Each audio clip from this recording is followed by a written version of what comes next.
কে স্বাগত। আমি সুপ্রীতি রয়েছে আপনাদের সঙ্গে এবং আমার সঙ্গে রয়েছেন দুজন অতিথি। আজকে দিনভর থাকবো ভোট নিয়ে, তবে পরিচয় করিয়ে দেবো অতিথিদের সঙ্গে। প্রথমেই রয়েছেন বাম নেতৃত্ব মৃন্ময় চক্রবর্তী। নমস্কার। নমস্কার। দ্বিতীয়ত রয়েছেন সাংবাদিক মণিময় রায়। মণিময় বাবু, স্বাগত। আমরা নজর রাখবো গোটা দেশের দিকে। আজকে পঞ্চম দফার ভোট, তবে পঞ্চম দফার এই ভোটের পরীক্ষায় এক প্রকার বলা যায় মোদির টার্গেট উত্তরপ্রদেশ যেরকম রয়েছে তার পাশাপাশি বাংলাও একইভাবে টার্গেট রয়েছে মোদির। অন্যদিকে বাংলায় 18টি আসন কি ধরে রাখতে পারবে বিজেপি, সব থেকে বড় প্রশ্ন আজকের দিনে দাঁড়িয়ে। অন্যদিকে বাংলায় যদি আমরা বলি, লড়াই বিজেপি বনাম তৃণমূলের, এনডিএ ভার্সেস ইন্ডিয়া লড়াই চলছে গোটা দেশে, কিন্তু বাংলাতে বিজেপি বনাম তৃণমূলের লড়াই পরিলক্ষিত হচ্ছে। সকাল থেকে বেশ কিছু বিক্ষিপ্ত ঘটনার অভিযোগ উঠে এসেছে 7টি আসন থেকে। পশ্চিমবঙ্গের 3 জেলায় 7 আসনে ভোট চলছে সকাল থেকে, যার মধ্যে একাধিক জায়গাতে বিক্ষিপ্ত ঘটনার অভিযোগ, যেখানে ভোট রিগিং থেকে শুরু করে শাসক দলের দিকে অভিযোগ তুলেছেন বিজেপি। সকাল থেকে সেই ছবি দেখিয়েছি। এখনো পর্যন্ত ভোটের যদি আপডেট দিই, বেলা 9টা পর্যন্ত বাংলাতে 7 আসনে ভোট পড়েছে। ভোটের হার যদি বলি 15.35%, যার মধ্যে বনগাঁতে ভোট পড়েছে 15.19%, ব্যারাকপুরে ভোট পড়েছে 15.08%, হাওড়াতে ভোট পড়েছে 15.20%, উলুবেড়িয়াতে ভোট পড়েছে 17.25%, শ্রীরামপুরে ভোট পড়েছে 14.43%, হুগলিতে 14.01%, আরামবাগে 16.38%।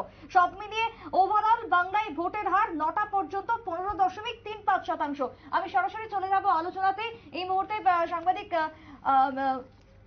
মণিময়দার কাছেই যাব। মণিময়দা, এই যে আমরা কিছুক্ষণ আগেও ভোট পার্সেন্টেজ নিয়ে কথা বলছিলাম, আবারও সেই একই জায়গাতে স্টিক করব, যেখানে ভোট পার্সেন্টেজ 9টা পর্যন্ত 15%, যেটা বাংলার কথাই যদি বলি। এখনো পর্যন্ত এই পার্সেন্টেজের হার নিয়ে কি বলবেন, কেমন চলছে ভোট? সকালবেলা থেকে এত কম পার্সেন্টেজ, এটা খুব অবাক করার। কারণ মানুষ এখন কি পরিমাণ লাইনে দাঁড়িয়ে আছে সেটাও দেখতে হবে। এর ভেতরে তো হাওড়ার যে লিলুয়ার কথা একটু আগে আমরা বলছিলাম, সেখানে 2 ঘন্টা ধরে তো ভোটই শুরু হয়নি। তো এবং এই 2 ঘন্টার ভেতরে ভোট শুরু হওয়ার আগে প্রিসাইডিং অফিসার চর্চাপড় খেয়ে ফেলছে ওইখানে। ফলে এই যে এই জায়গাটায় দাঁড়িয়ে মানে যে অবস্থায় পশ্চিমবঙ্গে এই যে 15% বা ইউপিতে 13% মতো ভোট, এই ভোটটা খুব মানে লো টার্ন আউট। এটা এইভাবে হয় না। এবং বিকেলবেলা ওই আবার একটু আগের কথাই, বিকেলবেলা নির্বাচন কমিশন যে দেখাবে, এবং নির্বাচন কমিশনের ভোট পার্সেন্টেজ নিয়ে তো সুপ্রিম কোর্টই প্রশ্ন তুলে ফেলেছে। ফলে আমরা নতুন করে আর কিছু বলছি না, পার্সেন্টেজটা খুব লো।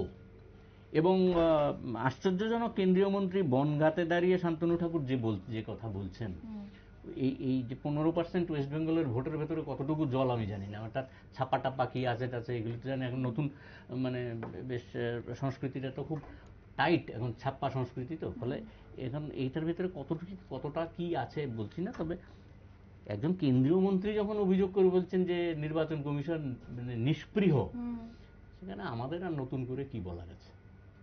ফলে মানুষ ভোট দিতে যাচ্ছে না। এবং আজকে মানে মানে যদি যোগাযোগ করে দেখেন যে 4টা যে ভোট গেল, 4টে প্রথায় যে ভোট গেল, সেখানে টোটাল ভোটের পরিমাণ হচ্ছে 44.1। এখন জানি না নির্বাচন কমিশন পরে আবার পাল্টে ফেলবে কিনা, এখন তো নতুন নতুন ব্যাপার হচ্ছে। তো আজকে যা দিচ্ছে 11 দিন পরে আরেকটা দিচ্ছে। ফলে ফলে বিভিন্ন রকম সমস্যা আছে।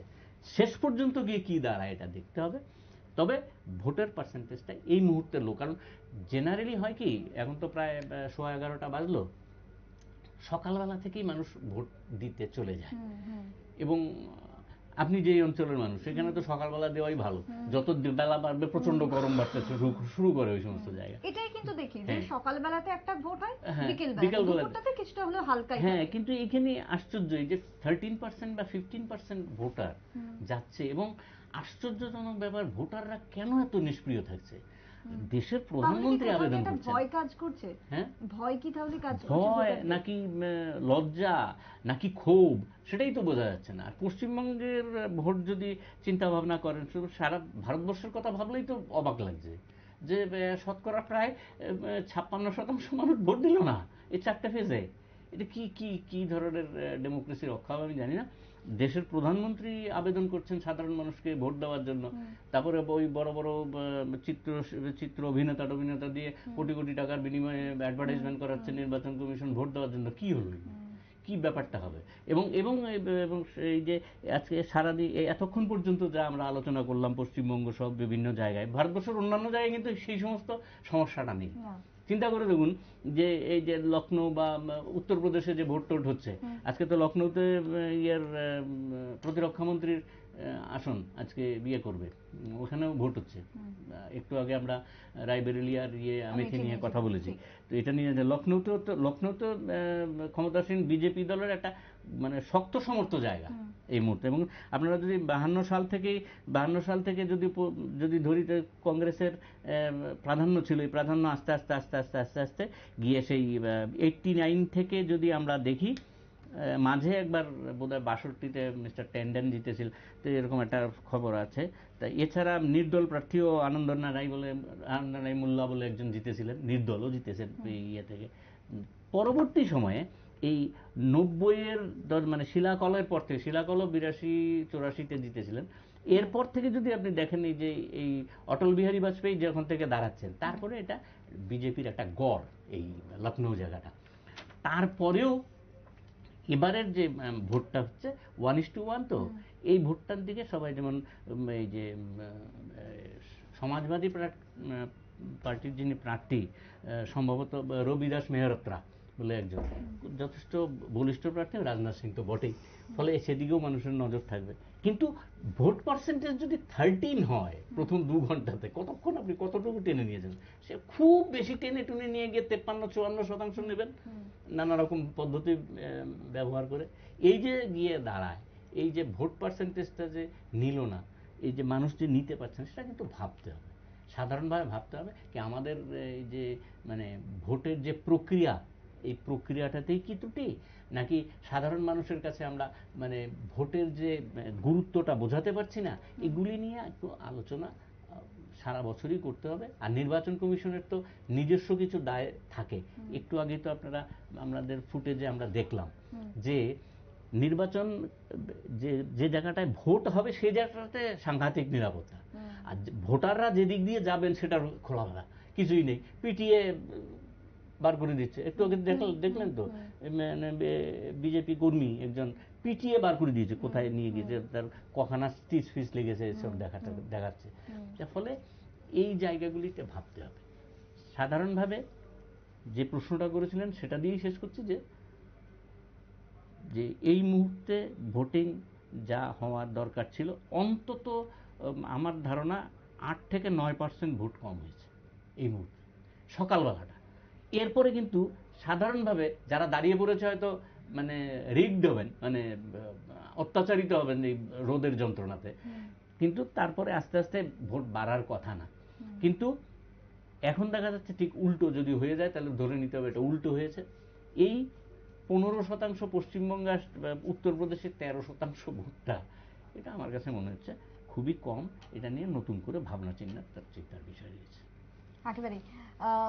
মণিময়দা, অনেক ধন্যবাদ থ্যাংক ইউ আপনাকে থাকার জন্য। আমরা ভোট পার্সেন্টেজ নিয়ে কথা বলছিলাম, যেখানে সকাল থেকে নজর রয়েছে আমাদের পঞ্চম দফার ভোটের দিকে, যেখানে আরো একবার জানিয়ে রাখবো বাংলাতে যে ভোট পড়েছে তারই মধ্যে এখনো পর্যন্ত 15.35% গোটা বাংলার 7টি আসনে ভোট পড়েছে, যেটা পরিসংখ্যান অনুযায়ী কম, এমনটাই মনে করছেন সাংবাদিকের বক্তব্য আমরা শুনলাম। কিন্তু তারই সঙ্গে আরো একবার বলে রাখবো বাংলার বনগাঁ যেখানে ভোট পড়েছে 15.19%, ব্যারাকপুরে ভোট পড়েছে 15.08%, হাওড়াতে ভোট পড়েছে 15.20%, উলুবেড়িয়াতে 17.25%, শ্রীরামপুরে 14.43%, হুগলিতে 14.01%, আরামবাগে 16.38% ভোট পড়েছে। সকাল থেকে একাধিক অভিযোগ উঠে এসেছে বাংলা জুড়ে বিক্ষিপ্ত ঘটনার অভিযোগ, যার মধ্যে আজকের ভোট ব্যারাকপুর অন্যতম একটি কেন্দ্র, অন্যতম একটি আসন, যেখানে ব্যারাকপুরের বিজেপির প্রার্থী অর্জুন সিং তিনি শুরু থেকেই অভিযোগ তুলেছেন। ব্যারাকপুরের যদি বলি গাছড়াপাড়া, সেখানেও 3 নম্বর ওয়ার্ডের অভিযোগ উঠে এসেছে। 174, 175, 176 নম্বর বুথে ভোটারদের বাধা দেওয়া হচ্ছে, বাড়ি বাড়ি গিয়ে হুমকি দিচ্ছে শাসক দল, এমনটাই অভিযোগ। এছাড়াও যদি বনগাঁর দিকে যায়, সেখানেও বনগাঁর কল্যাণী বিধানসভার গয়েশপুর আনন্দপল্লীতে বিজেপির বুথ এজেন্টকে মারধর করা হয়েছে, বার করে দেওয়া হয়েছে, আতঙ্কে ভোট দিতে পারছেন না, এমনটাই অভিযোগ বনগাঁ থেকে উঠে এসেছে। আমরা যদি কাটাগঞ্জে যাই, সেখানে কেন্দ্রীয় বিদায়ী মন্ত্রী শান্তনু ঠাকুর তিনিও একইভাবে তিনি অভিযোগ তুলেছেন।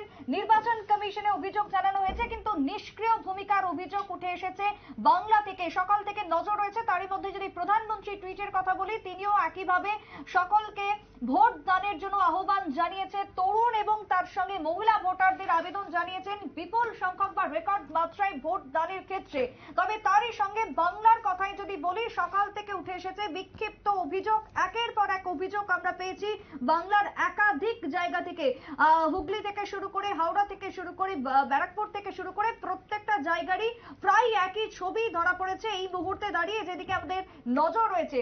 সকাল থেকে আমরা নজর রাখবো বাংলার দিকে, আমাদের দিনভর থাকবো আমরা ভোট পর্ব নিয়ে। তবে এই মুহূর্তে আবারও ফিরে আসবো আলোচনায়। এই মুহূর্তে বিজেপির পক্ষ থেকে জুড়ে গেছেন আমাদের সঙ্গে রানা ঘোষ। রানাদা, স্বাগত নিউজ ভ্যানগার্ডের লাইভে। আমরা সরাসরি ঢুকে যাব আলোচনাতে। মৃণালবাবু, সকাল থেকে যদি বলি, আমরা ভোট দেখছি, একের পর এক ভোট দেখছি বাংলা জুড়ে। যদি কথা বলি, বেশ কিছু বিক্ষিপ্ত অভিযোগ, মারধর করা হচ্ছে, সবটাই শাসক দলের দিকে। অভিযোগের আঙুল, অভিযোগের তীর। আমরা ভোট পার্সেন্টেজ নিয়েও কথা বলছিলাম। কি বলবেন সকাল থেকে ওভারঅল ছবি নিয়ে? না, 4 দফা ভোট, আজকে 5 দফা ভোট। সে তো প্রথম দিন থেকেই আপনার সব জায়গারই যারা যারা মানে যে সময় যে রুলিং পার্টি যে থাকে যে স্টেটের, সেই স্টেটের রুলিং পার্টির বিরুদ্ধেই আপনার অভিযোগের তীরটা থাকে। তো সেদিক থেকে লাগাতারভাবে আজকে 5 দফাতেই সকাল থেকে কিছু বিক্ষিপ্ত ঘটনা ওয়েস্ট বেঙ্গলের ক্ষেত্রে দেখা গেছে নির্বাচনের ক্ষেত্রে। তা আমার কাছে সেটা মনে হয় যে ধরুন এটা পার্ট অ্যান্ড পার্সেল। ইলেকশনের যে প্রক্রিয়া, সেই প্রক্রিয়ার মধ্যে আপনি 100% peaceful, free and fair peaceful vote হওয়াটা আজকের দিনে সম্ভব না, এটা হচ্ছেও না। সেদিক থেকে এটা এই ধরনের কিছু বিক্ষিপ্ত ঘটনা ইলেকশন কমিশনও কালকে দেখবেন বের করবে রিপোর্ট। কিছু বিক্ষিপ্ত ঘটনা ছাড়া মোটামুটি ভোটটা পিসফুলই ছিল। এর আগেও এরকম ঘটেছে। সুতরাং সেটা নিয়ে এত বেশি ভাবিত হওয়ার, চিন্তিত হওয়ার এমন বিষয় না আমার কাছে। কারণ এটা একটা লিগ্যাল একটা ব্যাপার হয়ে গেছে, আইনিগতভাবে এটা এস্টাবলিশড যে এই ধরনের কিছু ঘটনা ঘটবে। মানুষ কিছু ভোট দিতে পারবে, কিছু ভোট দিতে পারবে না, এই ধরনের কিছু ঘটনা ঘটবে। পুরো যদি ধরুন কনস্টিটিউয়েন্সির মধ্যে এই ধরনের ঘটনা ঘটে, পুরোটার মধ্যে, তাহলে এক ধরনের স্টেপস ইলেকশন কমিশন হয়তো নেয়। কিন্তু বিক্ষিপ্ত কিছু ঘটনার ক্ষেত্রে সেটা হয় না আর কি। তো সেদিক থেকে 100% ফ্রি অ্যান্ড ফেয়ার ইলেকশন আশা করাটা আজকের দিনে মনে হয় ঠিক না। একেবারে আমি সরাসরি চলে যাব আরো একবার বাংলার দিকে, যে ছবি দেখাবো এই মুহূর্তে। প্রাক্তন মন্ত্রী মুকুল রায়ের বাড়ির সামনে হুমকি দেওয়া হয়েছে বিজেপির প্রার্থী অর্জুন সিংকে। ব্যারাকপুরের দিকে নজর রাখবো, যেখানে বীজপুর বিধানসভার অন্তর্গত কাঁচরাপাড়ায় বিজেপি প্রার্থী অর্জুন সিংকে হুমকি তৃণমূলের এজেন্টের, এমনটাই অভিযোগ উঠে এসেছে। ঘটনাকে কেন্দ্র করে এলাকায় উত্তেজনা, পরিস্থিতি নিয়ন্ত্রণে আনতে ঘটনাস্থলে কেন্দ্রীয় বাহিনীর জওয়ানরা। দেখাবো সেই ছবি।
আপনারা দেখলেন সেই ছবি, যেখানে হুমকি দেওয়া হচ্ছে এবং তৃণমূলের দিকে অভিযোগের আঙুল। তৃণমূল হুমকি দিচ্ছে, এমনটাই অভিযোগ। এই প্রসঙ্গে বিজেপি প্রার্থী অর্জুন সিং তিনি কি জানিয়েছেন শোনাবো।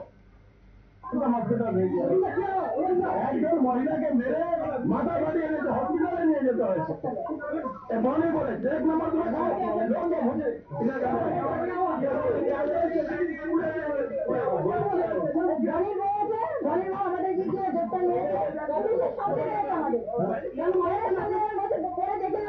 একদম যেরকম হচ্ছে ঘরে ঢুকে রাখবেন, ঘর থেকে বেরোবে না, ঘর থেকে যেতে দেবে না। আপনার কি আমাদের গায়ে হাত দিয়েছে মেরেছে বলে একটা ক্রিমিনাল আছে, ভোটারদেরকে যেতে বারবার এখানে আমরা আসছি, ভোটারদেরকে মেরে ফাড়িয়ে দিচ্ছি। সামনে করে দিয়েছে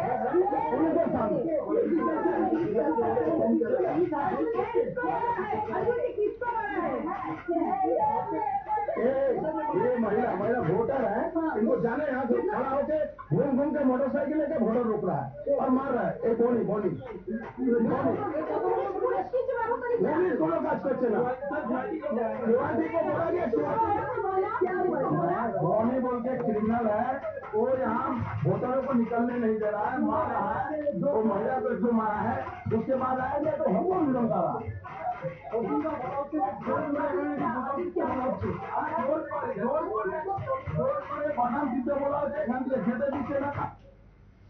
অর্জুন সিংকে হুমকি, তৃণমূল এজেন্টের, অন্যদিকে মহিলাদের উপর মারধর করা হচ্ছে পুলিশের সামনে, এমনটাই অভিযোগ উঠে এসেছে। সরাসরি চলে যাব, আমাদের স্টুডিওতে এই মুহূর্তে রয়েছেন বিজেপির পক্ষ থেকে রানা ঘোষ। রানাদা, এই যে ছবি সকাল থেকে আমরা দেখছি বিজেপির কোথাও কর্মীকে মারধর করা হচ্ছে, কোথাও প্রার্থী হুমকির শিকার হচ্ছেন, যে ছবি আমরা দেখছি বাংলা জুড়ে আজকে পঞ্চম দফার ভোটে, কি বলবে?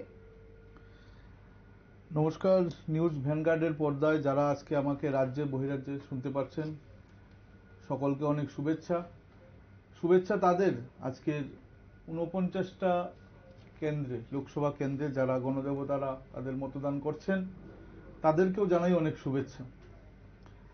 দেখুন, পশ্চিম বাংলার যে নির্বাচনী সন্ত্রাস নিয়ে কথা হচ্ছে, মূলত নির্বাচনের পাশাপাশি নির্বাচনী সন্ত্রাস। সারা ভারতবর্ষের নির্বাচনের দিকে যদি আমরা লক্ষ্য রাখি, আমরা দেখব যে সন্ত্রাসের যে মাপকাঠিটা সেটা বাংলার মধ্যেই শুধুমাত্র সীমাবদ্ধ। অন্যান্য জায়গায় নির্বাচনের দিন নির্বাচন হচ্ছে, ভোট হচ্ছে, কোথায় কিভাবে হচ্ছে, মানুষ তার স্বাভাবিক জীবনযাত্রা যেটা আছে সেটাতে সে চলছে, কিন্তু সে মতদানও করছে, কিন্তু বুঝাই যাচ্ছে না সেটাকে নির্বাচনী সন্ত্রাস তো বলাই যায় না। আর সেই তুলনায় যদি আমি বাংলার কথা বলি, আমি যদি একটা সমুদ্রের সঙ্গে বাংলার সন্ত্রাসটাকে তুলনা করি, কিছুক্ষণ আগে আপনি যেই তৃণমূল কর্মীদের যে গালমন্দ সন্ত্রাসটা আপনি দেখালেন, সেটা সেই সমুদ্রের মধ্যে এক ফোঁটা জল মাত্র। পুরো সমুদ্রের যে জল বা সেই সমুদ্রের সঙ্গে তুলনা করে যে সন্ত্রাসটা, সেটা তো বলার অপেক্ষা রাখে না। এটা নির্বাচনের নামে একটা প্রহসন চলছে। পশ্চিমবাংলায় নির্বাচনের যে সন্ত্রাসটা, সেটাকে মানে এক ধাক্কায় বা একেবারে যদি এইভাবে সন্ত্রাস চলছে এটা বলা যাবে না। তাদের সন্ত্রাসটাকে ভাগ করতে হবে। কিভাবে ভাগ করতে হবে? বাৎসরিক সন্ত্রাস, পুরো বৎসর তারা কিভাবে সন্ত্রাস করে বিরোধীদের উপর, নির্বাচনের কয়েক মাস পূর্বে সন্ত্রাস, নির্বাচনের দিনক্ষণ ডিক্লেয়ার হওয়ার, নির্বাচন কত তারিখ হবে সেটার দিনক্ষণ ডিক্লেয়ার হওয়ার পরে নির্বাচন কমিশন থেকে ওই সময়কার এক ধরনের সন্ত্রাস, নির্বাচনের আগের দিন রাত্রিবেলা আগের দিন এক ধরনের সন্ত্রাস, আজকে নির্বাচন হচ্ছে ওই দিন এক ধরনের সন্ত্রাস, রেজাল্ট বেরোনোর আগে এক ধরনের সন্ত্রাস, রেজাল্ট বেরোনোর পরে এক ধরনের সন্ত্রাস। একটা সন্ত্রাসের মাপকাঠি নেই সেই বাংলাতে আজকের দিনে। মমতা ব্যানার্জির শাসনে তৃণমূল কংগ্রেসের যে সরকার চলছে বাংলায়, সেখানে সন্ত্রাসের কোনো মাপকাঠি নেই। যথেচ্ছাভাবে বিরোধীদের মারছে, পুলিশ সাহায্য করছে বিভিন্নভাবে। আমরা বলতে মানে লজ্জাবোধ হয় যে কলকাতা পুলিশ সারা ভারতবর্ষের মধ্যে, আমি যখন ছোট ছিলাম আমার বাবা একটা সময় কলকাতায় কাজ করতেন, তো বাবা বলতেন কলকাতা পুলিশের বিভিন্ন তাদের দক্ষতা নিয়ে আলোচনা করতেন, বাবার গল্প শুনতাম। তো কলকাতা পুলিশের দক্ষতা, তাদের যে সুন্দর প্রশাসন পরিচালনার ক্ষেত্রে আমি ছোটবেলায় শুনেছি, কিন্তু বর্তমানে আমার বাবা আজকে বেঁচে নেই। যদি এগুলো উনি দেখতেন আমি নির্দ্বিধায় বলতে পারি উনি হয়তো সেটা সহ্য করতে পারতেন না, যে কলকাতা পুলিশ, ওয়েস্ট বাংলার পুলিশ একটা দলকে, একটা রাজনৈতিক দলকে এইভাবে সরাসরি সাহায্য করতে পারে। সরকারিভাবে তুল্লাবাজিতে সাহায্য করা হচ্ছে, সরকার নিজে সেটাতে ইনভলভ তো আছেই, কর্মচারীরা ইনভলভ আছে, রাজনৈতিক দল তো আমি ছাড়লাম, তারা তো থাকবেই। সরকারিভাবে একদম নথিপত্র করে তুল্লাবাজি করা হচ্ছে।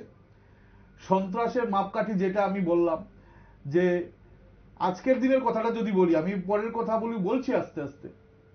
আজকে সকাল থেকে বিগত দিনের মতো যে দেখা যেত নির্বাচনের দিন বোমাবাজি হচ্ছে, কোথাও বোম পাওয়া গেছে, পুলিশ ছুটে গিয়ে বা আরক্ষা প্রশাসনের যারা কেন্দ্রীয় বাহিনীর যারা পুলিশ আছেন, আধিকারিক আছেন, তারা গিয়ে নিষ্ক্রিয় করছে বোম, এইবার সেরকমটা নেই। এবার কি হচ্ছে, এবার নির্বাচনের আগের দিন রাত্রে বিরোধীদের গেইটে তালা ঝুলিয়ে দেওয়া হচ্ছে, তাদেরকে ফোন করে বাড়িতে গিয়ে হুমকি ধমকি দিয়ে বলা হচ্ছে যে কাল যদি তোমরা ভোট দিতে যাও তাহলে বাড়ির যে কোনো একজনকে তোমরা কাল হারাবে। এই ধরনের তাদেরকে ভয়ভীতি প্রদর্শন করা হচ্ছে। কে যাবে বলুন ভোট দিতে, যার পরিবারে 2-3 লোক আছে পরিবার নিয়ে, কে যাবে এই ভয়ের পরিবেশে গিয়ে তাদের গণদেবতা হিসেবে তাদের মতদান করতে? কেউ তো যাবে না। যারা যাচ্ছে দেখেছেন আপনারা, একজন মহিলা সহ 4 জনকে মাথা ফাটিয়ে দিল ব্যারাকপুরে। তারপর আপনার প্রত্যেকটা জায়গায় তারা সকাল থেকে আজকে বুথ জাম করে রেখেছে তৃণমূলের কর্মীরা। বিরোধীরা যারাই সাহস করে আসছে ভোট দিতে, মতদান করতে, তাদেরকে ঢুকতে দেওয়া হচ্ছে না, তাদেরকে বিভিন্ন ভাষা, অশ্রব্য ভাষা গালমন্দ করা হচ্ছে। আমরা দেখেছি যে গতকাল রাত্রে, খুব সম্ভবত এটা তমলুকে এবং হুগলিতে, মালদাতেও বেশ কিছু বাড়িঘর পুড়িয়ে দেওয়া হয়েছে। এবং তাদের যে উদ্দেশ্যটা সেটা খুব সায়েন্টিফিক। আজকে মিডিয়া সব জায়গায় আছে, আমরা লক্ষ্য করেছি, এবং মিডিয়ার মাধ্যমে ইন্টারনেট, আমাদের 5G চলছে এখন সব জায়গায়, ইন্টারনেটের মাধ্যমে খুব সহজে একটা খবর ছড়িয়ে যায়। তো যখন দেখছে যে বিরোধী যারা আছেন, বিজেপি যারা আছেন, তাদের বাড়িঘর পুড়ে ছাই করে দিচ্ছে, ঘর থেকে বের করে দিয়েছে রাত্রে, তো পুরো রাজ্যের যে 3টা জেলার 7টা কেন্দ্রে যে ভোট হচ্ছে, সেখানে যারা বিরোধী ভোটার আছে, বিজেপি ভোটার যারা আছে, বিজেপি সমর্থিত যারা আছে, তারা ভোট দিতে যাচ্ছে না। কি করে যাবে? পুলিশও তাদের সাহায্য করছে না। সময়ে সময়ে, বিভিন্ন সময়ে তারা পুলিশ প্রশাসনকে জানিয়েছে, থানাকে জানিয়েছে, ইনফর্ম করা হয়েছে। আমাদের থেকে বিভিন্ন নেতৃত্বরা থানাকে ইনফর্ম করেছে। কেন্দ্রীয় বাহিনীর যারা আছে তারাও তো রাজ্য পুলিশের আওতাধীন, তাদেরকে ইনফর্ম করা হয়েছে যে তাদেরকে সঠিকভাবে সিকিউরিটি গার্ড দেওয়া হোক, তারা যেন ভোট কেন্দ্রে যেতে পারে। আপনারা লক্ষ্য করেছেন যে 11:30 পর্যন্ত ভোট অফ পার্সেন্টেজ 15%, 13% কোথাও। তো কেন আজকে এরকম? আজকে যে 15%, 13% যে ভোটটা হচ্ছে, সেটা পুরোটাই তৃণমূলের ভোট। সেখানে আর বিরোধীদের একটা ভোটও পড়েনি। গণতান্ত্রিক রাষ্ট্রে এটা মেনে নেওয়ার মতন নয়।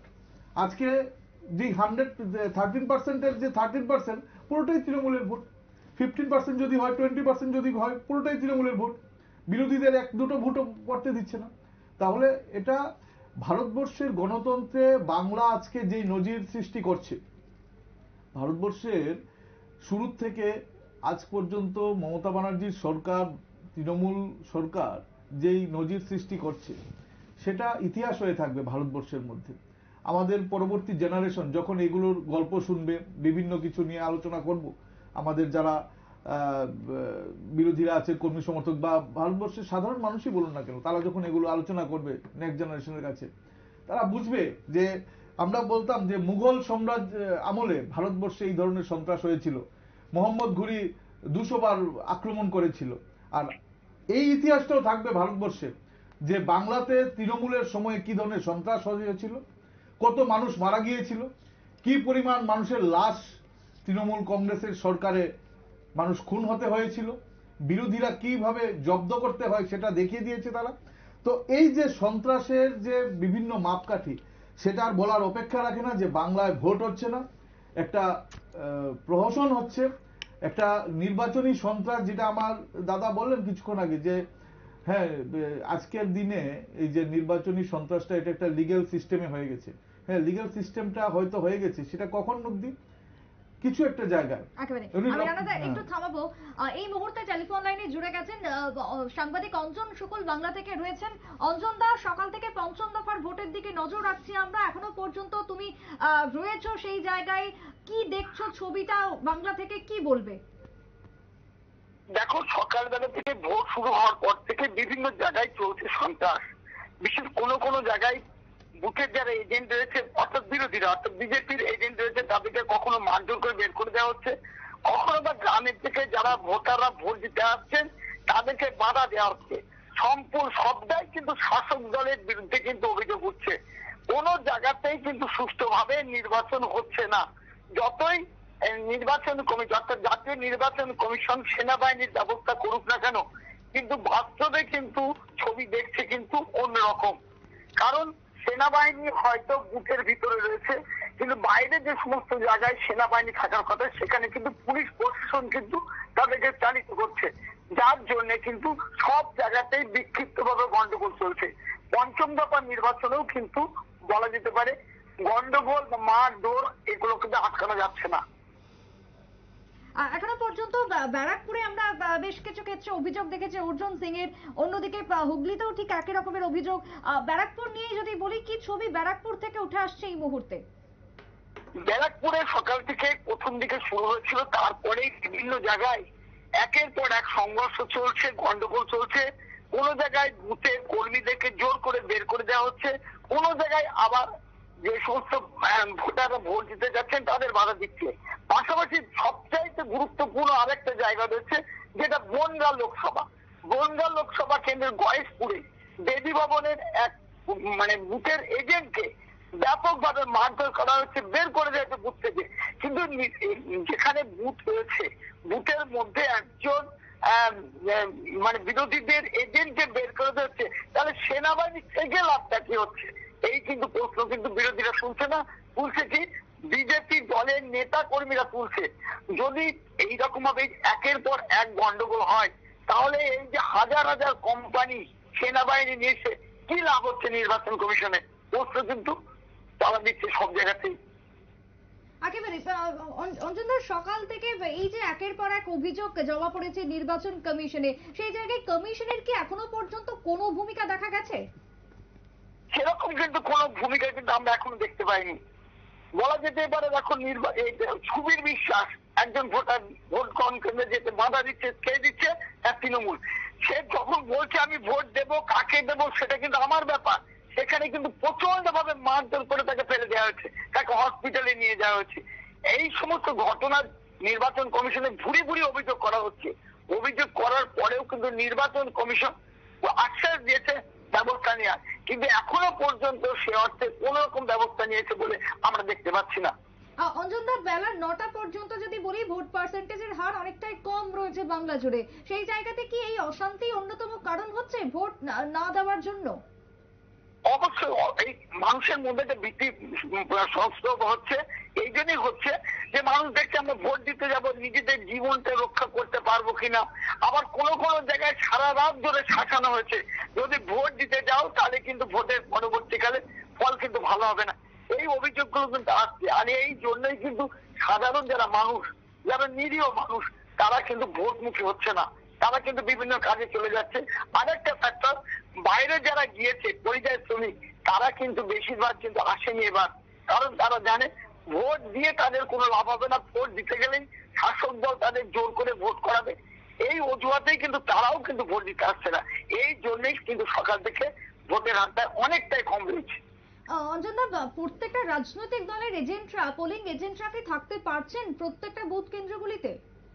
না না না, যেখানে সিপিএম এর ক্ষমতা বেশি, অর্থাৎ জোর বেশি, যেখানে বিজেপির জোর বেশি, সেই সমস্ত জায়গায় আমরা লক্ষ্য করছি যেখানে বিজেপির ক্ষমতা বেশি রয়েছে সেখানে বিজেপির এজেন্টকে বের করে দেওয়া হচ্ছে, যেখানে সিপিএম এর ক্ষমতা বেশি সেখানে সিপিএম এর এজেন্টকে বের করে দেওয়া হচ্ছে। এগুলো চলছেই, আর সব ক্ষেত্রে কিন্তু অভিযোগটা উঠছে শাসক দলের পক্ষে। তাই সবাই এখন কিন্তু বিভিন্ন রাজনৈতিক দলের লোকেরা বলছেন যে 2011 সালে মুখ্যমন্ত্রী মমতা বন্দ্যোপাধ্যায় যখন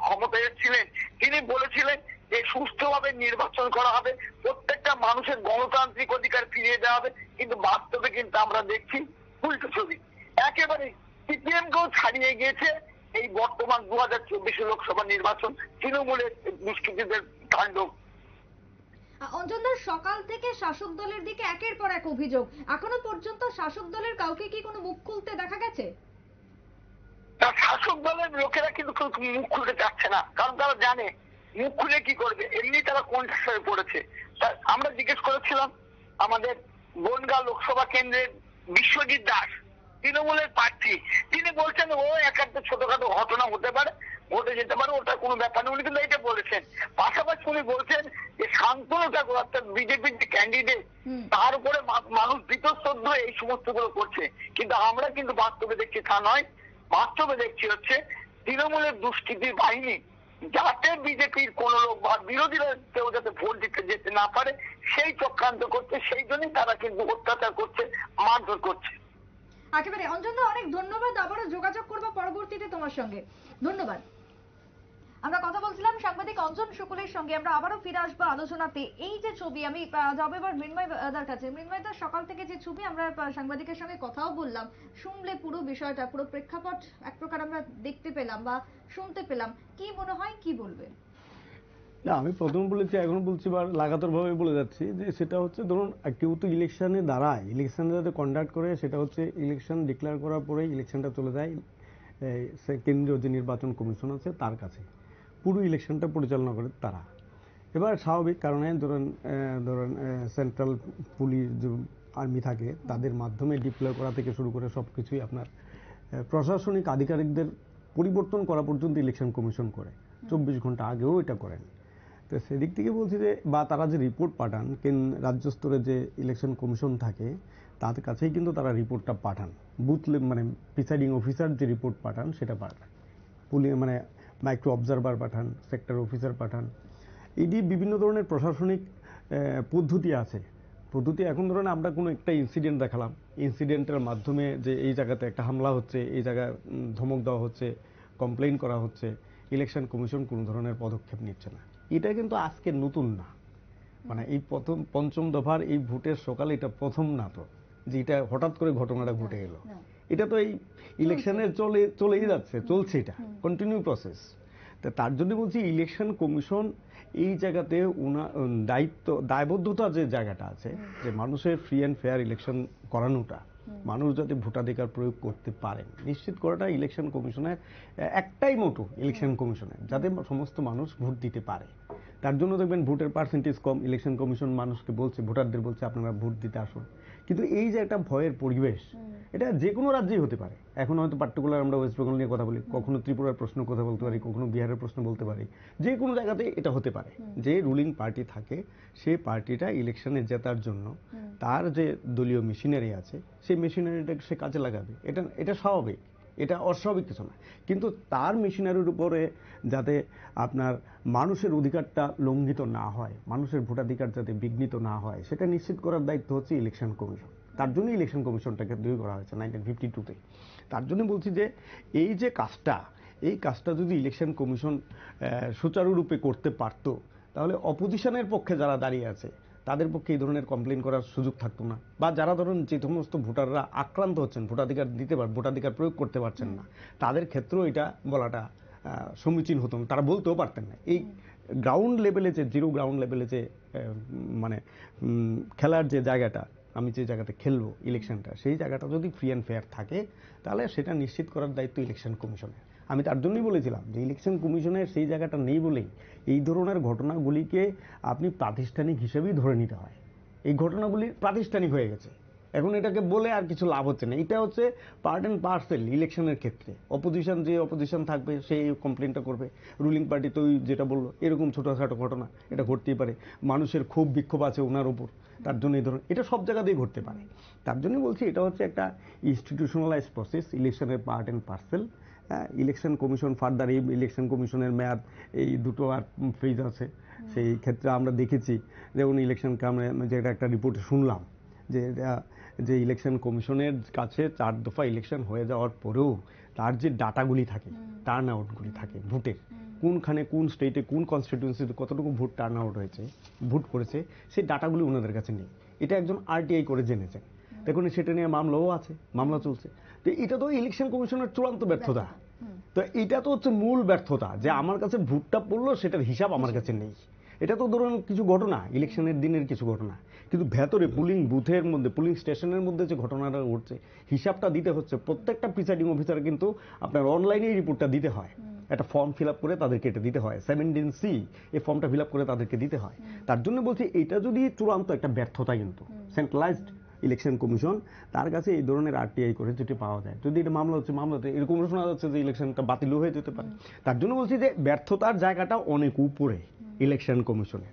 এটা তো গ্রাউন্ড লেভেলের আপনার অপারেশনের জায়গা, ডে টু ডে কিছু আজকের ইলেকশনের ক্ষেত্রে কিছু সমস্যা। এটা যদি ধরেন একদম ব্যারাকপুর কনস্টিটিউয়েন্সির মধ্যে যতটা পুলিং স্টেশন আছে সবগুলো পুলিং স্টেশনে যদি এই ধরনের ঘটনাটা ঘটে, তাহলে তো এটা বিরাট ব্যাপার।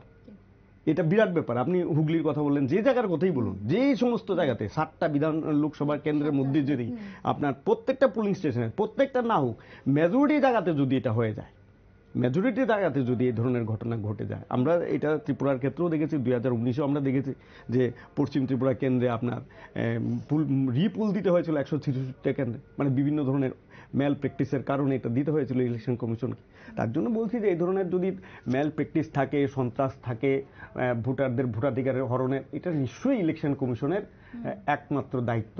এই ভোটারদের ওই কেন্দ্রে যে ভোটারটা দিতে পারলো না, ভোট পার্সেন্টেজটা নিশ্চয়ই স্বাভাবিক কারণে, কারণ আমি ভোট দিতে পারলাম না কিন্তু আমার ভোটের পার্সেন্টেজটা দেখা গেল বেশি, তখন তো বোঝা যাচ্ছে যে এখানে একটা গড়বড়ি আছে।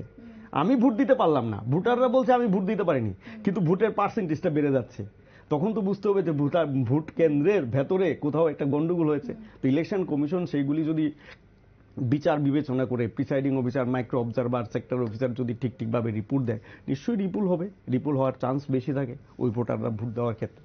সেটাই বলছি যে এগুলি একটা প্রাতিষ্ঠানিক ব্যাপার হয়ে গেছে। ইলেকশন কমিশনটা অনেক বেশি TN সেশনের জমানাটাকে ফিরিয়ে আনা মনে হয় দরকার আর কি। TN সেশন যেভাবে আপনার ইলেকশনটাকে কন্ডাক্ট করেছিল কংগ্রেসি শাসনের সময়, ওই সময় কংগ্রেসি শাসন ছিল, সেই সময় যদি এটা ফিরিয়ে আনা যায় তাহলে মনে মানুষ কিছুটা ফ্রি অ্যান্ড ফেয়ার ইলেকশন দিতে পারবে। বেশ, আমি রানাদার কাছে আসবো। রানাদার, ত্রিপুরার কথাই যদি বলি, এখানে CPM এবং কংগ্রেস একসঙ্গে বলেছিল যে ভোট প্রহসন হচ্ছে নির্বাচনের নামে। আজকে বাংলার দিকে যদি যাই, সেখানে বিজেপি হচ্ছে বিরোধী আসনে, সেখানেও আপনি এই কথাটাই বললেন। তাহলে বিরোধী হলেই কি এই লাইনটা প্রযোজ্য? বিরোধী হলে এই লাইনটা প্রযোজ্য, এটা ত্রিপুরার মানুষ বলবে, ত্রিপুরার জনগণ বলবে।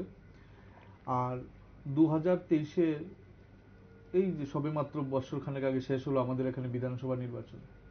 আপনারা লক্ষ্য করে থাকবেন 2023-এর বিধানসভা শেষ হওয়ার পরে আমাদের যে প্রধান বিরোধী দল ছিল সিপিএম এর রাজ্য সম্পাদক প্রেস মিডিয়া ডেকে বলেছেন যে নির্বাচন এবার শান্তিপূর্ণ হয়েছে, কোথাও কোনো ধরনের অপ্রীতিকর ঘটনা হয়নি, সুষ্ঠু নির্বাচন পরিবেশ ছিল, এই ধরনের মন্তব্য আমরা শুনেছি। তো এরকম নয় যে ত্রিপুরা রাজ্যে আমরা যখন শাসকে আছি যে নির্বাচনে সন্ত্রাস হয়েছে, বরাবরই সন্ত্রাস হচ্ছে, মানুষ ভোট দিতে পারছে না, এই ধরনের পরিস্থিতি আমি অন্তত লক্ষ্য করিনি। আমি যদি এই রেস টেনে এবার 2024-এর যদি লোকসভা নির্বাচনের কথা বলি, অন্তত সারা ত্রিপুরা রাজ্যে দুটো আসনের কোথাও বিশেষ কোনো ধরনের অপ্রীতিকর ঘটনা আমার নজরে পড়েনি। মানুষ ভোট দিতে যেতে পারেনি, মানুষকে রাস্তায় আটকে দেওয়া হয়েছে, ভোট জাম করা হয়েছে শাসক দলের পক্ষে, বিভিন্ন জায়গায় ভয়ভীতি প্রদর্শন করা হচ্ছে, একটা সন্ত্রাসের পরিবেশ। শুধু আমি কেন, আমি কাউকেই অন্তত এই ধরনের কোনো উক্তি করতে আমি শুনিনি। বিরোধী যারা আছেন বিরুদ্ধাচরণ করবে, সেটাই স্বাভাবিক। আমি লক্ষ্য করেছি যে নির্বাচনের 2-4 দিন পরে দিল্লিতে গিয়ে তারা নির্বাচন কমিশনের কাছে একটা ভুয়ো একটা আমাদের নির্বাচন নিয়ে যে সন্ত্রাস হয়েছে, মানুষ ভোট দিতে পারেনি, এই ধরনের মিথ্যা অপবাদ লাগিয়েছে এবং কোনো প্রমাণ ছাড়া। তাদের কাছে কোনো প্রমাণ ছিল না এবং প্রমাণ না থাকার সুবাদে নির্বাচন কমিশনও হয়তোবা সেটা নিয়ে আর কোনো ধরনের আলাপচারিতা করেনি বা এটা নিয়ে এগোয়নি। সেই তুলনায় যদি আমরা বাংলার কথা বলি, প্রতিটা মুহূর্তে প্রতিটা জায়গায়। কিছুক্ষণ আগে অঞ্জনদা একজন বিশিষ্ট সাংবাদিক, আমরা প্রত্যেকেই শুনলাম, আপনিও শুনলেন, যে উনি বলছেন যে শান্তিপূর্ণ ভোট বোধহয় বাংলার কোথাও হচ্ছে না, কোনো ভোট কেন্দ্রে হচ্ছে না। দেখুন, প্রদেশ কমিটিতে থাকার সুবাদে বিভিন্ন রাজ্যের অনেক কর্মী সমর্থকদের সঙ্গে আমারও যোগাযোগ হয়। তো আজকে সকাল থেকে বাংলাতে যারা আমার সঙ্গে দীর্ঘদিন কাজ করেছে, আমিও কাজ করেছি, জাতীয় স্তরে কাজ করেছি, তাদের সঙ্গে ফোনে বার্তালাপ হয়েছে বিভিন্ন জায়গার নির্বাচন নিয়ে। একদম সরাসরি বলছে আমাকে নাম ধাম দিয়ে কোন ভোট কেন্দ্র, বিশেষ করে হুগলির কথা আমি বলছি এখন। হুগলিতে কোনো বৈধ কাগজপত্র ছাড়া এজেন্টরা, তৃণমূলের এজেন্টরা পুলিং স্টেশনে যাচ্ছে, বেরোচ্ছে, বসছে, যা খুশি তা করছে, যার নাম নেই সেও যাচ্ছে, গিয়ে আমাদের যারা পুলিং এজেন্ট সব জায়গায় দেওয়া আমাদের সম্ভব হয়নি, কারণ বিরোধীদের একটা সন্ত্রাসের রাজ কায়েম ছিল গতকাল রাত থেকে। তো সম্ভব হয়নি, যারা সাহস করে, বুকে সাহস নিয়ে যারা পুলিং এজেন্ট হয়েছে তাদেরকে হুমকি ধমকি দিয়ে, গলা ধাক্কা দিয়ে বের করে দিচ্ছে। এরকমও আমার সঙ্গে ফোনে কথা হয়েছে। ওরা বলছে যে এরকমও অনেক পুলিং স্টেশন আছে, পুলিং স্টেশনের ভিতরে তারা বিভিন্ন ধরনের রান্না বান্না করে খাচ্ছে আজকে। তো আমি দুর্বলতাটা বলবো নির্বাচন কমিশনের। অঞ্জনদাও বলছিলেন যে কেন্দ্র থেকে এত বড় বড় বিশাল বাহিনী, আর্মির, এদেরকে লাগানোর মানে কি? যদি তাদেরকে পুতুলের মতন দাঁড় করিয়ে রাখা হয় তাহলে এদেরকে রাখার কোনো মানে তো নেই। আমরা দেখেছি যে বাংলাতে এই বছর বিগত দিনে যেই পরিমাণ কেন্দ্রীয় বাহিনী ছিল তার থেকে অনেক বেশি পরিমাণ কেন্দ্রীয় বাহিনী, আধা সামরিক বাহিনী নিয়োগ করা হয়েছে। এবং যেই পরিমাণ আধা সামরিক বাহিনী প্রথম অবস্থায় নির্বাচন কমিশন নিয়োগ করেছিল, পরিস্থিতি বিবেচনা করে 2 দফা নির্বাচন যাবার পরে দেখেছি আরো বেশি দরকার। তারা নির্বাচন কমিশন কেন্দ্রের কাছে চেয়েছে আধা সামরিক বাহিনী, আর্মি চেয়েছে, কেন্দ্রীয় সরকারও দিয়েছে নির্বাচন কমিশনকে বাংলার জন্য। কিন্তু এত পরিমাণে একটা বিশাল মাত্রায় কেন্দ্রীয় বাহিনী, সিআরপিএফ, বিএসএফ,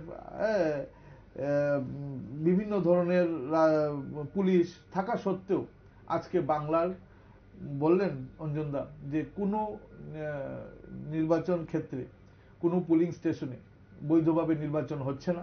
একেবারে, অর্থাৎ অভিযোগ বিরোধীদের একই থাকলেও গ্রাউন্ড রিয়ালিটি আলাদা রয়েছে। আমি আসবো এই আলোচনাতে, আমি সরাসরি যাব হুগলিতে, যেখানে হুগলিতে তৃণমূল কংগ্রেসের অন্যতম প্রার্থী, তারকা প্রার্থী রচনা বন্দ্যোপাধ্যায়, তিনি ভোট দিয়েছেন এবং তিনি কি বলেছেন শুনবো। তবে তার আগে তিনি সকাল থেকে ঘুরছেন, দেখছেন পরিস্থিতি, সেই ছবি দেখাবো। রচনা বন্দ্যোপাধ্যায় তিনি কি জানিয়েছেন সংবাদ মাধ্যমের মুখোমুখি হয়ে, শোনাবো।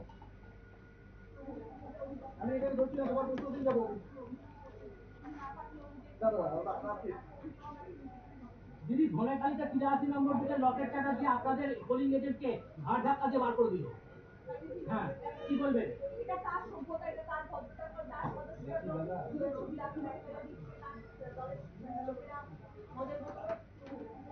আমি এখানে ধরছি না, তোমার প্রশ্ন দিয়ে যাবো।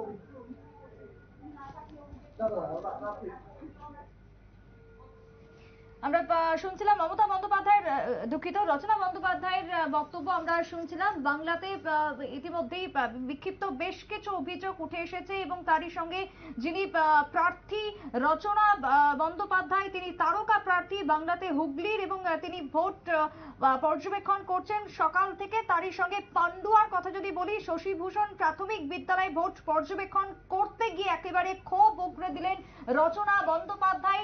বাংলার পান্ডুয়া, সেখানে শশীভূষণ প্রাথমিক বিদ্যালয়ে ভোট পর্যবেক্ষণ করতে গিয়ে ক্ষোভ উগরে দিয়েছেন এবং বিরোধীদের যে অভিযোগ সেটা আমরা দেখতে পাচ্ছি একেবারে নস্যাৎ করছে, উড়িয়ে দিচ্ছে তৃণমূল কংগ্রেস। আমি আবারও ফিরবো রানাদার কাছে।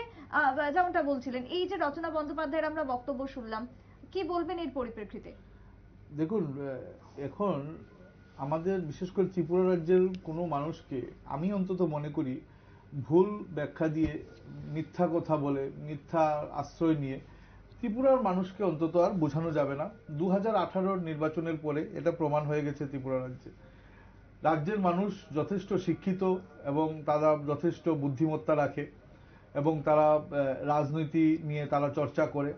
বিভিন্ন সংবাদ মাধ্যম এর মধ্যে তারা সকাল থেকে রাত পর্যন্ত সমস্ত কিছু তাদের চর্চায় থাকে। তো আমাদের রাজ্যের মানুষকে অন্তত এই ধরনের ভুল ব্যাখ্যা দেওয়া যায় না। পশ্চিমবাংলায় হয়তো এরকম কিছু একটা থাকতে পারে গ্রামে গঞ্জে। তো রচনা ব্যানার্জি তারকা প্রার্থী বলছেন আপনি, উনি যেই কথা বললেন, যে আমিও প্রশ্ন করতে চাই এই কথার পরিপ্রেক্ষিতে যে এটা কি সম্ভব যেই বাংলায় বিরোধীদের হাজার হাজার পরিবার তার মা তার সন্তান হারা হয়েছে, একটা বিভিন্ন জায়গায় স্বামী হারা হয়েছে, মেয়েরা ছেলে তার বাবা পিতৃহারা হয়েছে, এরকম একটা দুটো না, হাজার হাজার উদাহরণ। ঘর জ্বালিয়ে দেওয়া হচ্ছে, পুড়িয়ে মেরে ফেলা হচ্ছে, বিভিন্ন ধরনের সরকারি সুযোগ সুবিধা থেকে তাকে বঞ্চিত করা হচ্ছে শুধুমাত্র তার অভিযোগ সে বিরোধী করে, সে ভারতীয় জনতা পার্টির কর্মী বা সমর্থক। তো এই ধরনের পরিস্থিতি, একটা উত্তাল পরিস্থিতিতে এটা কি সম্ভব যে পশ্চিমবাংলার মতন জায়গায় যে বিরোধীরা এই ধরনের আচরণ করতে পারে? আমার তো অন্তত মনে হয় না। ঠিক আছে, তো পশ্চিমবাংলা ভারতবর্ষে আমি কিছুক্ষণ আগে বলছিলাম যে এটা একটা ইতিহাস হয়ে থাকবে, বাংলার নির্বাচন, বাংলার সন্ত্রাস। এটা আমরা বরাবরই জানি, নেতাজি সুভাষচন্দ্র বসু থেকে শুরু করে স্বামীজি, স্বামী বিবেকানন্দ, রামকৃষ্ণ পরমহংসদেব, বঙ্কিমচন্দ্র চট্টোপাধ্যায়, তাদের মাটি এটা। এবার তাদের মাটিতে মমতা ব্যানার্জি যেই নজির সৃষ্টি করলো গতকাল, আমরা লক্ষ্য করেছি যে ভারত সেবাশ্রম, যেই ভারত সেবাশ্রম শুধু ভারতবর্ষে নয়, বিশ্বের বিভিন্ন প্রান্তে হাজার হাজার লক্ষ মানুষ তাদের থেকে উপকৃত। যে ইস্কন থেকে লক্ষের উপরে মানুষ তাদের থেকে উপকৃত। যেই রামকৃষ্ণের মঠ, সেই রামকৃষ্ণের আশ্রম, রামকৃষ্ণের বেলুর মঠ থেকে শুরু করে এই সাধু সন্তদের থেকে লক্ষাধিক মানুষ, পৃথিবীর মানুষ উপকৃত। সেই তাদেরকে নিয়ে মমতা ব্যানার্জি কুরুচিকর মন্তব্য, তাদেরকে গালমন্দ, এবং শুধু তাদেরকেই নয়, ভারতবর্ষের কোনো সাধু সন্তদের উনি ছেড়ে কথা বলেননি। তো এটা দেখুন, সমস্ত ভালো কাজ হোক খারাপ কাজ হোক, ভালো কাজের তো ভালোই থাকে, কিন্তু যে কোনো খারাপ কাজ একটা শেষ আছে, একটা অন্ত আছে। তো এটারও একটা অন্ত হবে, এটা আমরা সকলেই জানি। কিন্তু আজকে বাংলাকে বাঁচানো আমি মনে করি শুধু আমার দায়িত্ব নয়, আপনার দায়িত্ব নয়, সারা ভারতবর্ষের প্রতিটা মানুষের দায়িত্ব। কারণ দিনের শেষে ওরা তো মানুষ, বাংলার প্রত্যেকটা, সে ভোটার হতে পারে, গণদেবতা হতে পারে, সে ওই জায়গায় স্থায়ী বাসিন্দা হতে পারে, সে খেটে খাওয়া মানুষ হতে পারে, মজদুর হতে পারে, সে কর্মচারী হতে পারে, মা বোন হতে পারে। তো প্রত্যেকটা জায়গায় আমরা একটাই কথা বলবো, পরিশেষে তো ওরা মানুষ, তাই ওদেরকে বাঁচানোর দায়িত্ব প্রত্যেকের। আজকে বাংলায় যেই ধরনের ঘটনা হচ্ছে, মানুষকে মানুষ বলে গণ্য করছে না। বিভিন্ন জায়গায় আমরা বাংলাকে নিয়ে আজকে যেই পরিস্থিতি চলছে, এই পরিস্থিতিতে বিভিন্ন মুভি রিলিজ হতে আমরা দেখেছি। আমি যদি মুভির কথা নাও টানি, তারপরেও আমরা জানি যে বাংলায় বিগত দিন থেকে শুরু করে, সেই নকশালের সময় থেকে, নকশালবাদী গ্রাম থেকে শুরু করে আজকে হয়তো সেই পরিস্থিতিটা নকশালের নেই, কিন্তু নকশালের যে পরিস্থিতি ছিল বাংলাতে এক সময়, সেই সময়টার থেকে আরো একটা খারাপ পরিস্থিতি। মানে সিপিএম এর যে জমানাটা, নকশালের যে জমানাটা, সেটা যদি ছেলে থাকে, এটা এখন বাবা দাদুর পরিস্থিতি হয়ে গেছে সন্ত্রাসের ক্ষেত্রে। তো বাংলাতে এই ধরনের সন্ত্রাস, এই ধরনের অরাজকতা, সেটা সাধারণ মানুষ মেনে নেবে না। যারা মেনে নিচ্ছে তারা বিভিন্ন ধরনের, আমি বললাম কিছুক্ষণ আগে, আপনারা দেখেছেন বোধহয়, যে তৃণমূল কংগ্রেসের সমর্থক যে হতে পারেনি, যে তৃণমূল কংগ্রেস করছে না, তাকে বিভিন্ন ধরনের সরকারি সুযোগ সুবিধা থেকে তাকে বঞ্চিত করা হচ্ছে। এবং একটা মানুষ যখন বিভিন্ন ধরনের সরকারি সুযোগ সুবিধা থেকে বঞ্চিত হবে, স্বাভাবিক কারণে সে বিভিন্ন অসুবিধার সম্মুখীন, পরিবার নিয়ে, তার ছেলে মেয়ে নিয়ে, অবশ্যই তাকে একটা টাইমে সেই পার্টিতে জয়েন করতে হবে, সেই পার্টির ছত্রছায়ায় আসতে হবে। কিন্তু এটা পরিস্থিতিটা সেটা বেশি দিন চলার নয়। আজকে শুধুমাত্র পশ্চিমবাংলার যে কলকাতা শহরটা, আমরা প্রত্যেকেই কলকাতা শহরটার মধ্যে গিয়ে যাই, এবং বিভিন্ন জায়গায় যেটা আছে, আমরা আজকে নির্বাচন হলেই আমরা দেখতে পাই যে বাকি জায়গার কি পরিস্থিতি। সে বনগাঁ বলুন, সে উলুবেড়িয়া বলুন, সে মালদা বলুন, সে দিনাজপুর বলুন, সে প্রত্যেকটা জায়গায় আজকে আমরা দেখছি সেখানে খেটে খাওয়া মানুষের সংখ্যা বেশি। এবং তাদেরকে দিয়ে, সেই শ্রমিকদের দিয়ে তৃণমূল কংগ্রেস কি ধরনের একটা নোংরা রাজনীতি করছে, মানুষকে মেরে উচ্ছেদ করে দিচ্ছে, তো সেটা একেবারে আবার রানাদা একটু থামাবো, আসবো এই আলোচনায়। এই মুহূর্তে দেখাবো এমনই একটা ছবি যেখানে চতুর্থ দফার ভোটে আমরা দেখেছিলাম ভোটের দিন দাঁড়িয়ে রুটি কলা খাওয়ানো হচ্ছিল ভোটারদের এবং অভিযোগ ছিল তৃণমূল কংগ্রেস বাংলার শাসক দলের দিকে। আজকে পঞ্চম দফার ভোটে দেখাবো আরো এক এক্সক্লুসিভ ছবি যেখানে ভোটের দিন ঝালমুড়ি খাওয়ানো হচ্ছে, প্যাকেট প্যাকেট মুড়ি বাঁধা হচ্ছে, ঝালমুড়ি দেওয়া হচ্ছে ভোটারদের। ভোটের দিন আরো এক অভিযোগ উঠলো পঞ্চম দফার ভোটের দিন তৃণমূল কংগ্রেসের বিরুদ্ধে। চতুর্থ দফার ভোটে দেখেছিলাম রুটি কলা বিতরণ করা হচ্ছিল, ভোট দিতে যারা যাচ্ছেন তাদেরকে দেওয়া হচ্ছিল, একই সঙ্গে টোটোর ব্যবস্থা করা হয়েছিল। কিন্তু আজকেও পঞ্চম দফার ভোটেও সেই একই ছবি, আরামবাগ লোকসভা কেন্দ্রের সেই ছবি দেখাচ্ছে এক্সক্লুসিভ। একেবারে চন্দ্রকোনা বিধানসভা থেকে উঠে আসছে পিয়ারজাঙ্গা 120 নম্বর বুথ, যেখানে ভোটারদেরকে দেওয়া হচ্ছে ঝালমুড়ি। ভোট কেন্দ্রের অনতি দূরে সেই ছবি ধরা পড়েছে। তৃণমূল কংগ্রেসের পক্ষ থেকে ব্যবস্থা করা হচ্ছে কোথাও চপমুড়ি, কোথাও মুড়ি ছোলা, ঝালমুড়ি দেওয়া হচ্ছে। শান্তিপূর্ণভাবে ভোট চলছে, এমনটাই তৃণমূল কংগ্রেসের যারা সমর্থকরা রয়েছেন সেই জায়গাতে তারা দাবি করেছেন। কি বক্তব্য আরামবাগ থেকে উঠে এসেছে শোনাবো। ব্যবস্থা করেছে, আমাদের মুড়ি ব্যবস্থা আছে কাদের যেটা, এটা প্রত্যেক ভোটার জন্য। কোন দলের পক্ষ থেকে করা হয়েছে? তৃণমূল কংগ্রেসের দল। সবাইকে দিচ্ছে, সবাইকে দিচ্ছে। 900 ভোটে 900 কে দেওয়া। কি কি দিচ্ছে? মুড়ি আছে। এখানে সবাই মোটামুটি শান্তিপূর্ণ ঘটনা। আপনার নাম? আমার নাম বাপ্পা খন্দকার। বুথটা পিয়ারডাঙ্গা। ব্যবস্থা করেছে, আমাদের মুড়ি ব্যবস্থা আছে। কাদের জন্য এটা? প্রত্যেক ভোটার জন্য। কোন দলের পক্ষ থেকে করা হয়েছে? তৃণমূল কংগ্রেসের দল। সবাইকে দিচ্ছে, সবাইকে দিচ্ছে। 900 ভোটে 900 কে দেওয়া। কি কি দিচ্ছে? মুড়ি সঙ্গে মুড়ি আছে, ছোলা আছে, পেঁয়াজ আছে। মুড়ির ব্যবস্থা কারা করেছে? তৃণমূলের লোক করেছে। আপনি ভোট দিয়েছেন, মুড়ি খাচ্ছেন নাকি? ভোট দিয়েছে মুড়ি। সবার জন্য? হ্যাঁ, সবার জন্যই ব্যবস্থা আছে। আপনার নাম? অক্ষয় জানা। এই বুথটার নাম কি? মুড়ি কাদের দেওয়া হচ্ছে? মুড়ি চপ ছোলা দেওয়া হচ্ছে। আমাদের যে যা ভোটার কর্মীরা আসছেন, ভাই বোন সবাই, কাকিমা, বয়স্ক দিদিরা, বোনেরা যে আসছে তাদের ওনাদের হাতে মুড়ির একটা ছোটখাটো নাস্তা। কোন দলের পক্ষ থেকে এই ব্যবস্থা করা? তৃণমূলের পক্ষ থেকে। শুধু কি তৃণমূলেরাই পাচ্ছে? হ্যাঁ, তৃণমূলেরই পাচ্ছে। আপনারা শুনলেন আরামবাগ থেকে যে বক্তব্য উঠে এসেছে, ভোটারদের দেওয়া হচ্ছে মুড়ি ছোলা চপ, এমনটাই জানিয়েছেন তৃণমূল কংগ্রেসের কর্মী সমর্থকরা। এবং হাসি মুখে ভোটাররা যাতে টিফিনকে ভোট দিয়ে বাড়ি ফিরতে পারেন তার জন্য এই ব্যবস্থা করা হয়েছে তৃণমূল কংগ্রেসের পক্ষ থেকে। অনুব্রত মণ্ডল, আমি আলোচনায় চলে যাব, একেবারে মৃন্ময়দা রয়েছে। মৃন্ময়দা, অনুব্রত মণ্ডল এতদিন আমরা দেখেছিলাম গুড় বাতাসা, পাচন, বিভিন্ন তার উক্তিতে তিনি কিন্তু একটা জনপ্রিয়তার শীর্ষে উঠেছিলেন। এবারে সেই ছবি দেখলাম, মুড়ি চপ মুড়ি ছোলা দেওয়া হচ্ছে, আবারও প্রভাবিত করার মতন অভিযোগ উঠছে, কি বলবেন? না, প্রভাবিত করা তো ধরুন, আমি আবারও বলছি, এখনো পর্যন্ত যতটুকু মানে খবর আছে, মানে দলীয় স্তর ছাড়া, দলীয়ভাবে ছাড়া, ইলেকশন কমিশনের কাছে ওয়েস্ট বেঙ্গলের নির্বাচন নিয়ে বিভিন্ন লোকসভা কেন্দ্রে যে ঘটনাগুলি ঘটেছে, ইলেকশন কমিশন সেই সমস্ত ঘটনাগুলির একটা রিপোর্টও চেয়েছেন। যতটুকু ঘটনা ঘটেছে তার জন্য তারা স্টেট ইলেকশন কমিশনের কাছে তারা রিপোর্টও চেয়েছে। এখন যদি ইলেকশন কমিশন ভোটকে প্রভাবিত করার জন্য এই ধরনের পদক্ষেপকে তারা সমর্থন করে থাকেন, তাহলে তারা এটা নজরআন্দাজ করবেন। নিশ্চয়ই এই ধরনের পদক্ষেপগুলি ভোটারদের প্রভাবিত করার ক্ষেত্রে যথেষ্ট, ওই সময়ের জন্য এতটুকুই হতে পারে যে এই সময়ে এই মুহূর্তে এই পদক্ষেপটা ভোটারদের প্রভাবিত করার জন্য যথেষ্ট।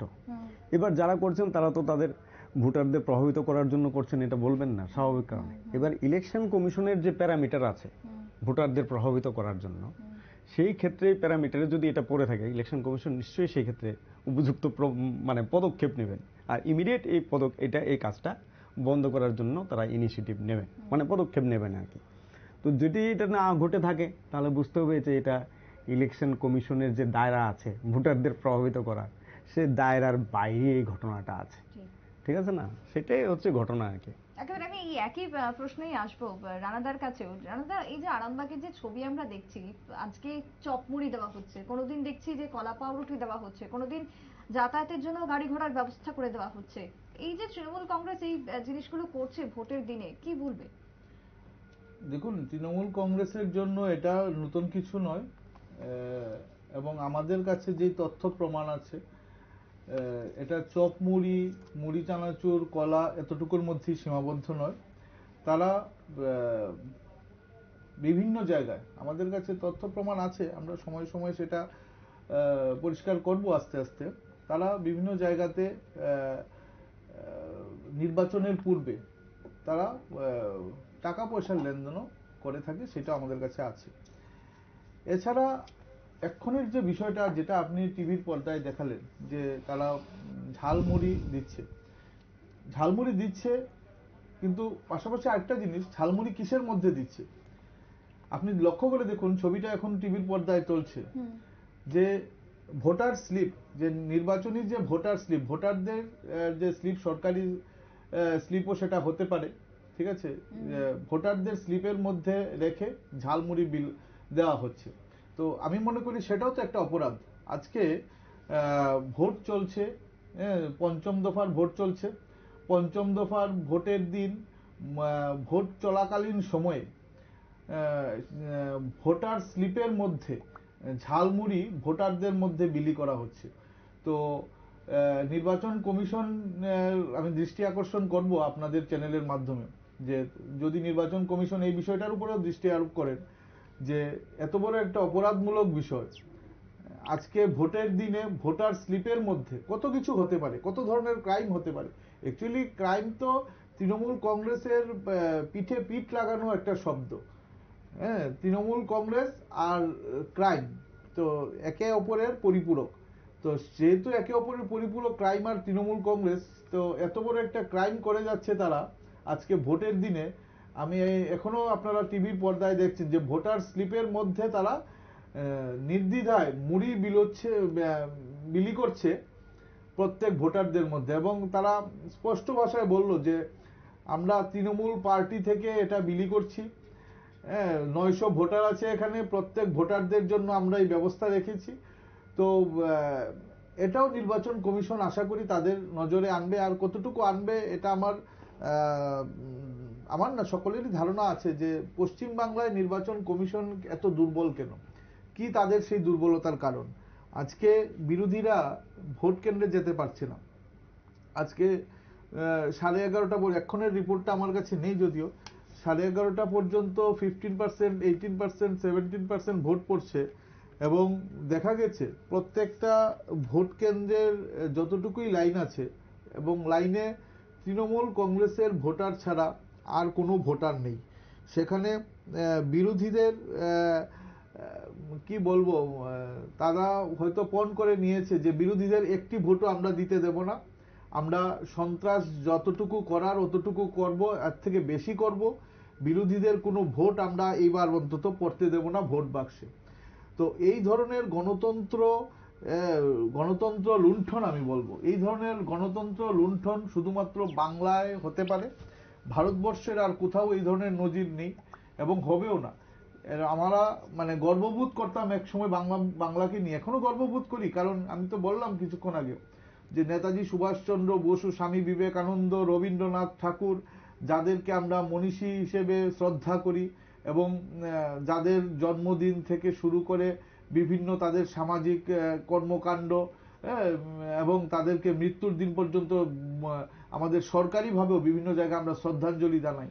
সেই বাংলার এই মনীষীদের মাটিতে, ভূমিতে, পুণ্যভূমিতে আজকে মমতা ব্যানার্জির সরকার যেই ধরনের সন্ত্রাস চালিয়ে যাচ্ছে, এবং আমাদের হিন্দু সমাজে, একদম আমি স্পষ্টই বলছি, হিন্দু সমাজকে নিয়ে মমতা ব্যানার্জির কুরুচিকর মন্তব্য, এবং তৃণমূল বিধায়কের একদম স্পষ্ট ভাষায় বলা, তৃণমূল এমএলএ, যে ভারতে হিন্দুদের ভাগীরথী নদীর জলে ভাসিয়ে দেব। তো আমারও একটা প্রশ্ন থাকবে যে তৃণমূল কংগ্রেস হোক সে যে কোনো ধর্মের, আমি প্রত্যেক ধর্মকে শ্রদ্ধা জানিয়ে আমি বলছি যে হিন্দু সমাজকে নিয়ে কেন তাদের এই ধরনের মন্তব্য, হিন্দুদের নিয়ে তাদের কেন এই ধরনের কুরুচিকর চিন্তাধারা, এই ধরনের সারা ভারতবর্ষের যত হিন্দুরা আছে, সারা পৃথিবীর যত হিন্দুরা আছে, কোথাও কোনো হিন্দু তো আজকে পর্যন্ত কোনো ধর্ম নিয়ে বিরুদ্ধাচরণ করেনি, আমরাও করিনি। কিন্তু আজকে উনি একজন কি ধরনের মানে ধর্ম উনি গ্রহণ করেছেন জন্ম থেকে, সেটাও একটা প্রশ্নবোধক চিহ্ন এখন থেকে গেল। কারণ এই ধরনের মন্তব্য শুধুমাত্র তৃণমূল কংগ্রেসকেই আমরা দেখেছি করতে। এবং কেন করছে উনি আজকে হিন্দু সমাজকে নিয়ে, হিন্দু সাধু সন্তদের নিয়ে, হিন্দু ধর্মকে নিয়ে ওনার এই ধরনের মন্তব্যকে আমরা ধিক্কার জানাই। আমরা এই নিউজ চ্যানেলের মাধ্যমে আমরা নিন্দা জানাই এবং আমি আশা করব যে আমাদের ভারতবর্ষের গণতন্ত্র রক্ষার ক্ষেত্রে পশ্চিমবাংলায় যে আমাদের যারা হিন্দু সমাজের আছেন, আমি এখানে রাজনীতির ঊর্ধ্বে গিয়ে রাজনীতিটা ছেড়েই দিলাম, যারা হিন্দু সমাজের যারা আছেন তাদেরকে নিয়ে যে কি ধরনের চিন্তাধারা করবেন সেটা ভারতবর্ষের বিভিন্ন প্রান্তের যারা হিন্দু সমাজের হিন্দু বলয়ের মানুষ যারা আছেন তারা চিন্তা করুক। এবার আসছি আমি যেই সন্ত্রাসের যে বিষয়টা নিয়ে আজকে আপনি বলছেন, যে আমি বলছিলাম প্রথমে যে পশ্চিমবাংলার সন্ত্রাসটাকে যদি আমি ভাগ ভাগ করে দিই, যে বাৎসরিক সন্ত্রাস, মাসকি সন্ত্রাস, সাপ্তাহিক সন্ত্রাস। তো বাৎসরিক সন্ত্রাস মানে পুরো বৎসর, পুরো বৎসর যে সন্ত্রাসটা তারা চালায়, যারা বিরোধীরা আছে তাদেরকে বিভিন্ন ধরনের সুযোগ সুবিধা থেকে বঞ্চিত করা, এটা হলো বাৎসরিক সন্ত্রাস। মাসকি সন্ত্রাসে তারা বিভিন্ন ধরনের নির্বাচন আসলে পরে তাদেরকে লাঠি পেটা করানো, তাদের ঘর জ্বালিয়ে দেওয়া, পুড়িয়ে মারা, এই ধরনের সন্ত্রাস তারা কায়েম করে যাচ্ছে। এবং নির্বাচনের আগে তারা নির্বাচনের আগের দিন, নির্বাচনের দিন বিরোধীদের ঘর থেকে বেরোতে দিচ্ছে না, ঘরে তালাবন্দি করে রেখে দিচ্ছে, তাদেরকে ভোট কেন্দ্রে যেতে দিচ্ছে না, ভোট কেন্দ্রে যদি কেউ সাহস করে যায় তাকে ঘাড় ধাক্কা দিয়ে ভোট কেন্দ্র থেকে বের করে দিচ্ছে। তো এই ধরনের সন্ত্রাস আজকে পশ্চিমবাংলায় প্রত্যেকটা জায়গায়, প্রত্যেকটা ভোট কেন্দ্রে আজকে আমরা লক্ষ্য করছি। এবং শুধুমাত্র এরকম নয়, আপনারা লক্ষ্য করবেন যে আপনাদের নিউজ চ্যানেলে এটা দেখানো হচ্ছে, জাতীয় স্তরের যে কোনো আপনারা নিউজ চ্যানেল মিডিয়া জগতে যদি আপনারা যদি টিভির পর্দায় দেখতে পারবেন যে বাংলাতে এই ধরনের সন্ত্রাস তৃণমূল কংগ্রেসের দ্বারা সংগঠিত হচ্ছে। এবং আর কোথাও এই ধরনের সন্ত্রাস আজকে ভারতবর্ষের আজকের দিনেও তো 49টা লোকসভা কেন্দ্রে আজকে নির্বাচন হচ্ছে, কোথায় কোনো জায়গায় তো সন্ত্রাস তো দূরের কথা, কোনো ধরনের অপ্রীতিকর ঘটনার খবর আমি অন্তত পাইনি ভারতবর্ষের আর যেই জায়গায় আজকে নির্বাচন হচ্ছে। আমরা শুরু থেকেই বলছিলাম যে দেশের কোথাও কোনো অশান্তি বা বিক্ষিপ্ত কোনো ঘটনার খবর উঠে আসুক বা না আসুক, পশ্চিমবঙ্গ থেকে উঠে আসছে প্রত্যেকটা ভোটে। এখনো পর্যন্ত 11টা পর্যন্ত যে ভোটের পার্সেন্টেজ 33% ভোট পড়েছে, যার মধ্যে হলদিয়াতে 34%, আরামবাগে 36% ভোট রয়েছে, অর্থাৎ 33% এখনো পর্যন্ত বাংলাতে ভোট পড়েছে। আমরা এই আলোচনা এখানেই শেষ করব। পরবর্তীতে পশ্চিমবঙ্গের বিভিন্ন ভোট থেকে শুরু করে গোটা দেশের দিকে নজর থাকবে, 49টি আসনে ভোট গ্রহণ কেন্দ্রের দিকে নজর থাকবে নিউজ ভ্যানগার্ডের। তবে আপাতত শেষ করব এখানেই আলোচনা। স্টুডিওতে দুই অতিথিকেই জানাচ্ছি অনেক ধন্যবাদ আলোচনায় থাকার জন্য। ছোট্ট একটা বিরতি নেব, পরবর্তী নিউজ এবং আপডেট দেখার জন্য চোখ রাখবেন শুধুমাত্র নিউজ ভ্যানগার্ডের পর্দায়। নমস্কার।